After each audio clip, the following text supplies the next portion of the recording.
Welcome to This Explainer.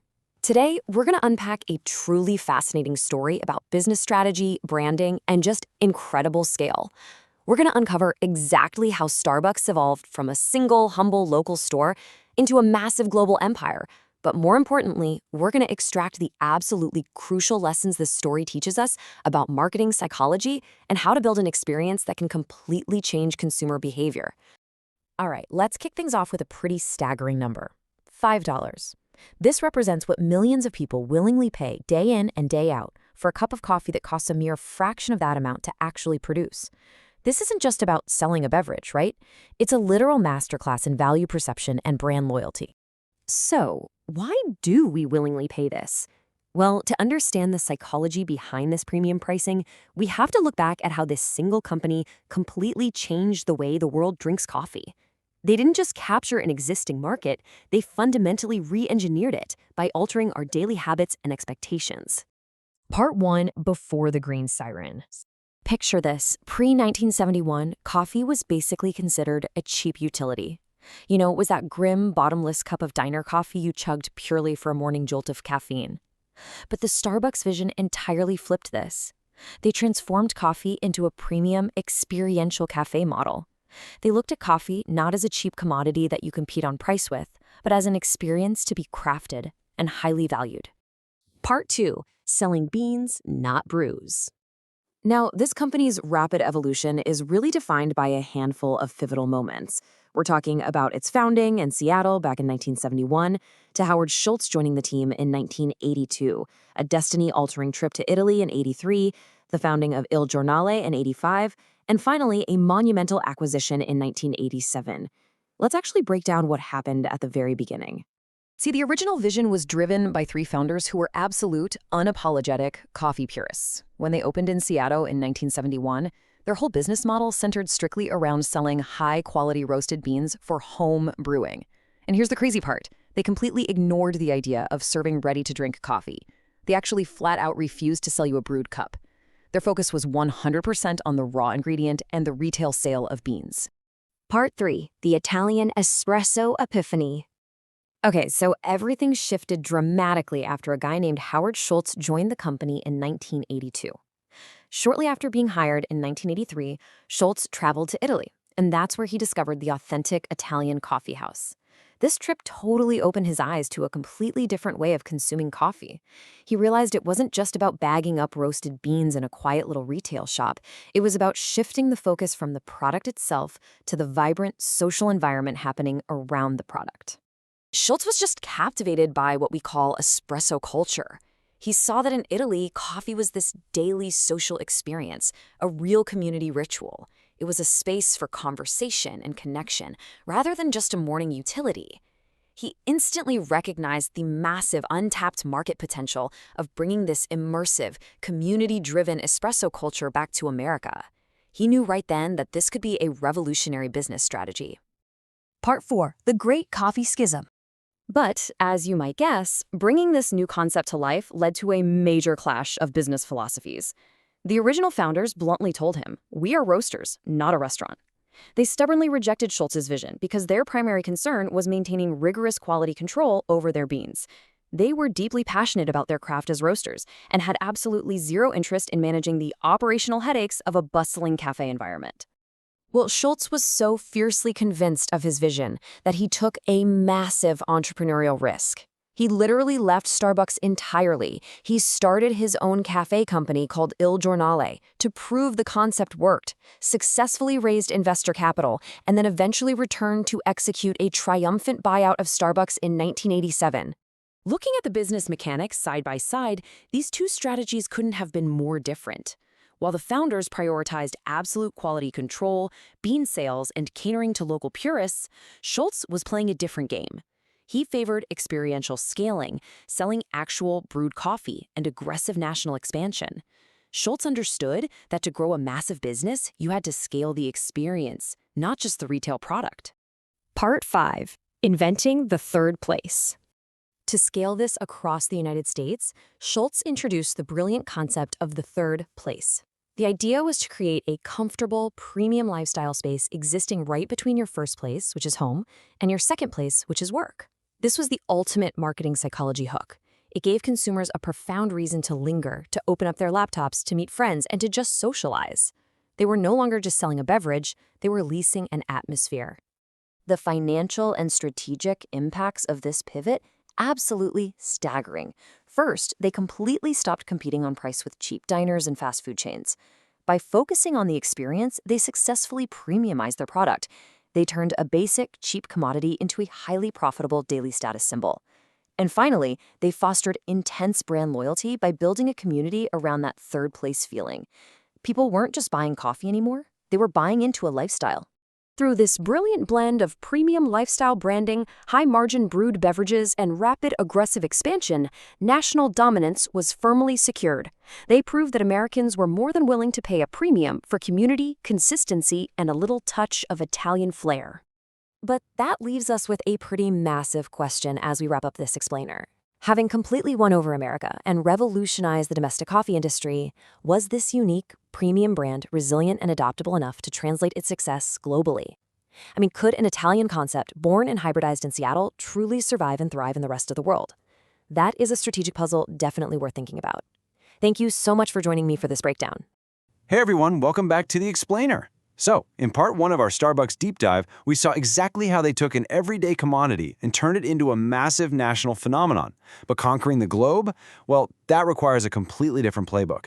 Today, we're looking at how Starbucks evolved into an impregnable global empire, one that literally opens a new store somewhere in the world practically every single day.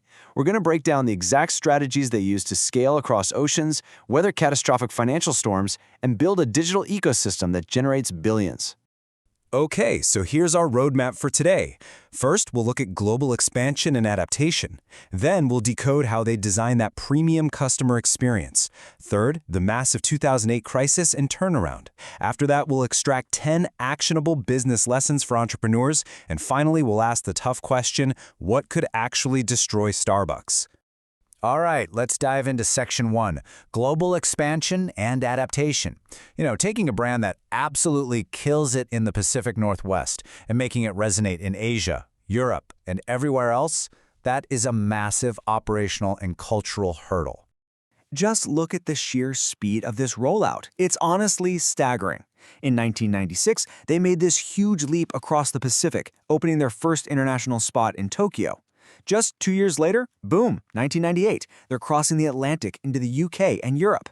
By 1999, they were already tackling the incredibly complex Chinese market. And to actually keep up with this kind of explosive global growth, they had to totally rethink their supply chain. In 2004, they launched these massive ethical sourcing guidelines just to make sure they had enough high-quality beans to feed this growing empire without, destroying the very ecosystems they relied on. And here's the really brilliant part. They totally avoided the trap of just copying and pasting their standard US menu everywhere and expecting the world to just deal with it. Instead, they leaned hard into localized global offerings. Like in Japan, they introduced matcha-flavored drinks way before they were a trendy thing over here in the States. In China, they actually redesigned the stores to have larger group seating because that aligns perfectly with local socializing habits. Over in Europe, they swapped out the pastry cases to match regional tastes. So they kept their core identity, sure, but they actively blended into the local cultures. So that cultural adaptation was obviously a game changer, but it was built on a very specific underlying philosophy. Let's move to Section 2, designing the premium experience. It really all boils down to this one giant question. Why are you and I gladly paying premium prices for a cup of Starbucks coffee? I mean, think about it. Cheaper coffee is literally everywhere. You can brew it at home for pennies. So what actually separates them from just your average corner coffee shop? Well, the secret sauce is this sociological concept called the third place. Starbucks figured out pretty early on that they weren't just in the coffee business, they were in the people business. The third place is this comforting, welcoming environment that sits right between your home, which is your first place, and your work, your second place. So when you drop $5 on a latte, you aren't just paying for roasted beans and hot milk. You're essentially paying rent for the atmosphere. You're paying for the reliable Wi-Fi, the indie background music, the smiling barista who actually remembers your name, and yeah, a bit of the prestige of holding that iconic cup. And then, they took that amazing in-person vibe and totally digitized it. Get this. Today, a staggering 50% of Starbucks transactions come strictly from their mobile app and digital orders. Half! The Starbucks Rewards app didn't just give people a digital menu on their phone. It built this incredible closed-loop customer loyalty ecosystem.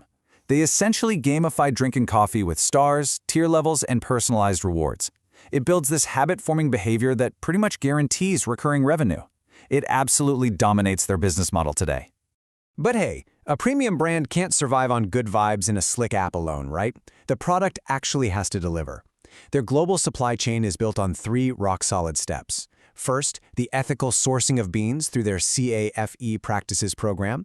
Second, incredibly strict quality control during transport. And third, a highly consistent roasting process. Whether you're sipping a cappuccino in Seattle, Tokyo, or London, this rigorous multi-step process guarantees the flavor profile hits that premium expectation every single time. But look, even the absolute strongest empires face existential threats. That brings us to Section 3, the crisis and turnaround. So in the pre-2008 era, Starbucks was growing so fast, they were opening multiple stores a single day. It was wild. But they got a little complacent. Then the 2008 financial crisis hit, and revenue just plummeted. Almost overnight, people couldn't justify an expensive daily coffee habit. The brand was stretched way too thin, the rapid expansion had totally diluted that special in-store experience, and honestly, the company was staring down a near collapse. Right at this critical breaking point, Howard Schultz stepped back in as CEO. He saw that the company had kind of lost its soul, and he operated on one simple philosophy. We had to go back to the core of what made us great. And wow, he executed a massive, honestly painful turnaround. He made the incredibly controversial call to shut down all US stores for an entire afternoon, just to retrain the baristas on how to pull the perfect espresso shot. He closed hundreds of underperforming locations. He completely shifted the entire global operation away from just blind expansion, bringing it all back to the customer experience. And a huge part of that refocus meant holding the line against some seriously fierce competitors. Fast food giants, think Dunkin', McDonald's, Costa Coffee, they were aggressively pushing into the coffee space. They were competing on high volume, maximum drive-through convenience, and most importantly, super low prices. In 2008, it would have been so easy for Starbucks to just slash their prices to survive. But they impartially assessed the landscape and flat out refused. They doubled down. They stuck to the premium experience, the third-place environment, and their personalized app. They successfully defended their market share by strictly holding on to their premium identity instead of joining a race to the bottom. Okay, grab your notepads because now we're extracting the actionable blueprint. Section 4, 10 lessons for entrepreneurs. Let's rapid fire through the first 5. Number 1, sell an experience, not just a product. Remember, you aren't just slinging coffee, you're selling how the customer feels holding your cup. Number 2, adapt to local cultures. Like we saw with the matcha in Japan, respect your new markets and blend in. Number 3, build a third-place community. Give people a genuine reason to linger, and they'll become fiercely loyal. Number 4, justify premium pricing with real value. If you're going to charge more, your quality, ethical sourcing, and service have to undeniably back that up. And number 5, dominate with digital innovation. That 50% mobile order rate, yeah, that proves digital convenience is no longer optional. All right, rounding out the final 5 lessons. Number 6, prioritize customer loyalty programs. Gamify the experience to keep them coming back. Number 7, embrace ethical sourcing. Modern consumers really care about sustainability, and it genuinely builds brand trust. Number 8, swift leadership during crises. Look at Schultz closing stores for retraining. Sometimes you have to take a short-term hit for long-term survival. Number 9, never compromise your core identity. Do not cheapen your brand just because the fast food guys are dropping their prices. And finally, number 10, out-innovate the competition. Whether it's nitro cold brew or mobile ordering, you have got to keep moving forward. So, those lessons highlight exactly how this empire was built. But what happens if they forget those lessons? Let's get into Section 5, what could destroy Starbucks?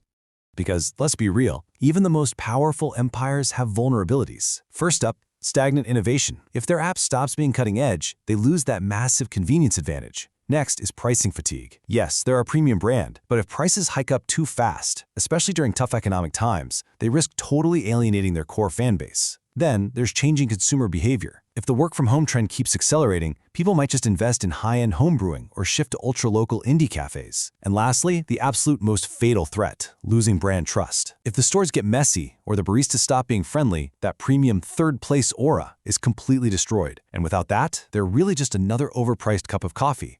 Which really leads us to this super fascinating, thought-provoking question.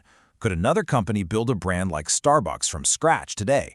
In a world of hyperfragmentation and endless choices, replicating this very specific mix of massive global scale, deep digital integration, and rock-solid brand trust, it would be phenomenally difficult.